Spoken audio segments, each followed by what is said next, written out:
So I just want to talk about an app that I found recently at the beginning of the year because somebody said something about wanting to track their reading progress. And they wish that the certain app you could just pull up and it would say how many days you've read in a row. Because one thing they really enjoy is Duolingo and how it basically tells you your streak, how many days you've done something in a row. So I was on a quest to find an app and I found one for free. You can donate to it if you want, which I think is actually a really nice idea. Just having something that you can donate to but don't have to pay for, because not everybody can afford. And I think tracking your goals is really important.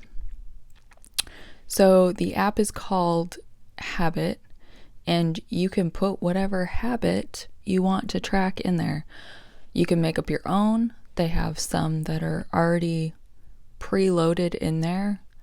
One was eating vegetables, eating fruit. You can say you want to eat so many servings. So there's also a portion where you can add exercise. And you can say minutes, you want to do so many minutes. You can track your water, how many ounces you want to drink a day. And the thing that I've realized for myself is I've got to set my goals low. Otherwise, I'm not going to achieve them. Or my goals are set to where I want to be, but not necessarily what I can do. So in order for me to continue in doing something, I have to set my goals extremely low. One thing I was talking to my sister about recently was exercising. Studies show you only need 10 minutes of exercise a day or consecutively, 10 minutes consecutively, and that's it.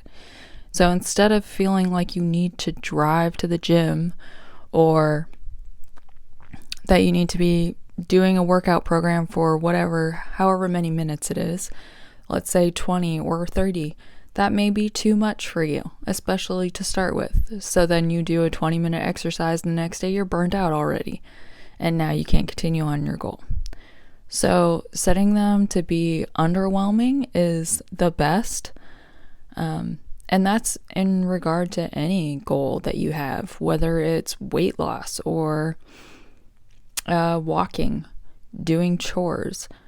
I just put that I wanted to do the dishes once a day. I can wash a spoon and that counts as washing the dishes. Then that way I'm marking something off. I'm being productive.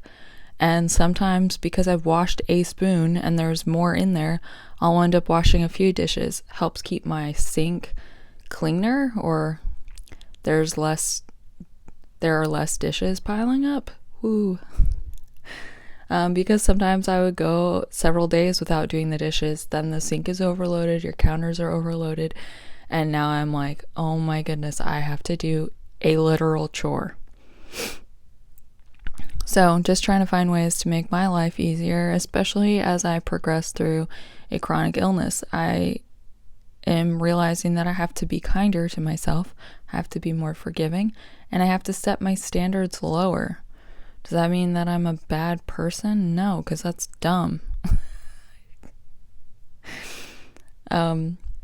The other thing I've realized is that we can't set a moral tack on everything. So what I mean by that is that not doing the dishes isn't morally wrong. Or doing only one spoon, washing only one spoon, is not morally wrong.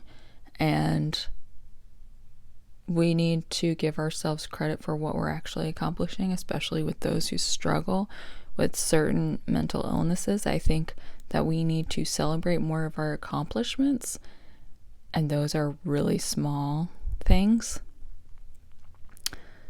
rather than waiting for something big to happen in our lives for us to celebrate.